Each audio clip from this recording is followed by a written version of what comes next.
concert. She and her friend Flounder were swimming around a sunken ship. Ariel loved looking for things from the human world above. "It's wonderful," she cried, finding a shiny fork. Did you hear something?" asked Flounder. "You're not getting cold fins, are you?" teased Ariel. Then Flounder spotted a large, dark shape swimming right toward them. "Shark!" he yelled. The two friends swam as fast as they could, but the shark could swim faster, so Ariel whisked Flounder through a small hole in an anchor. The hungry shark followed them and got stuck. "Take that, you big bully!" Flounder jeered. Ariel brought her new treasure to Scuttle, the seagull. "This is a dinglehopper," explained Scuttle, combing his feathers with the fork. "Humans use these to straighten their hair." Deep below, the sea witch, Ursula, was gazing into her magic bubble, spying on Ariel. Suddenly, Ariel remembered the concert. She hurried home to find King Triton waiting for her. He was angry about the ruined concert, but even angrier when he learned that Ariel's trip to the surface. "Never go to the surface again," he ordered. Later, the king told Sebastian, "Ariel needs supervision, and you are just the crab to do it." Meanwhile, Ariel was daydreaming in her secret grotto. "I don't see how a world that makes such wonderful things could be bad," she said. The prince, Ariel, looked up and saw the shadow of a ship overhead. She swam to the surface to get a closer look. There she saw a handsome young man. The other humans called him Prince Eric. "Hurricane a-comin'!" a sailor shouted. Howling wind tore the ship's sails. Giant waves tossed it onto the jagged rocks. Prince Eric was thrown into the ocean. Ariel frantically searched for Prince Eric. Finding him, she needed all her strength for the rescue. Safe on the shore, Ariel sang to the unconscious prince. At last, he began to awaken. "Someday, I'll be part of your world," she said, slipping into the sea. Minutes later, the prince's servant, Sir Grimsby, discovered him. "A girl rescued me," said the prince groggily, "and she had the most beautiful voice." When King Triton found out that Ariel had been up to the surface again, he flew into a rage. "Humans are all the same," King Triton shouted.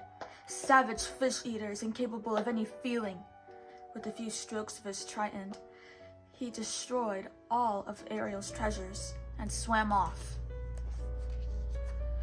Two sinister eels interrupted Ariel's sobbing. "We were sent by someone," they hissed, "who can make all your dreams come true." The eels brought Ariel to Ursula, the sea witch, was willing to help Ariel in exchange for her voice. But Ursula added, "The prince must fall in love with you by sunset on the third day. If not, Ariel would change back into a mermaid and become Ursula's slave forever." The ocean turned as Ariel's voice was captured inside a magical shell, and her tail turned into legs. Prince Eric and his dog, Max, found Ariel on the beach. "You seem very familiar to me," said Eric. "Have we met?" Ariel could only nod. "Don't worry, I'll help you," he smiled. Although she looked like the girl who rescued him, Eric didn't think it could be her. She couldn't speak, much less sing. That evening, Ariel appeared for dinner in a pretty gown. To the prince's surprise, Ariel picked up her fork and began combing her hair, just as Scuttle had taught her. Under the sea, a worried King Triton had not been able to find Ariel. "Leave no shell unturned until she's safe at home," he told his servants. Meanwhile, Ariel and Eric were happily rowing on a lagoon.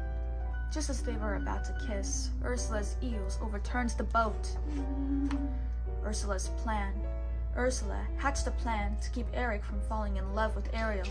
She turned herself into a pretty girl named Vanessa, and she wore the shell containing Ariel's voice. That evening, the prince heard someone singing. It was the voice of the girl who had saved him. Eric looked out to see Vanessa. He fell under her wicked spell.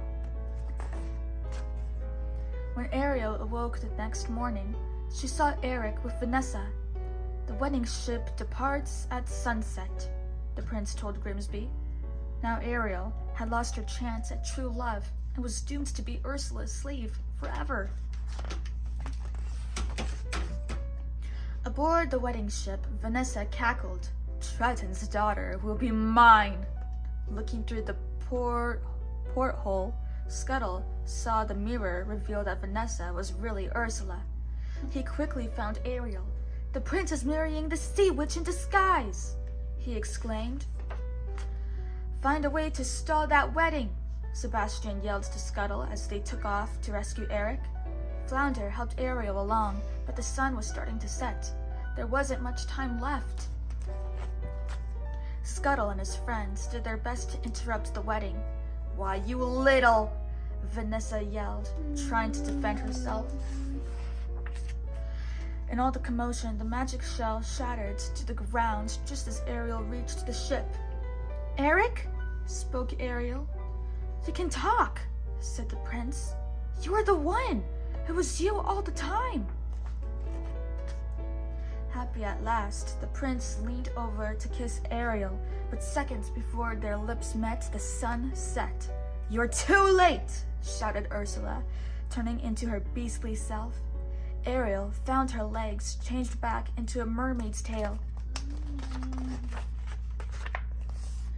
It's not you I'm after, Ursula told Ariel, whisking her into the sea. I've got much bigger fish to fry. At those words, King Triton appeared.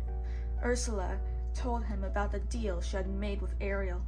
In return for his daughter's freedom, the king agreed to take Ariel's place as a slave. At last, this is mine, Ursula laughed, placing Triton's crown on her head. Using her new powers, Ursula grew into a monstrous size.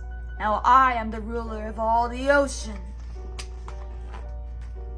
But the brave prince steered a ship over the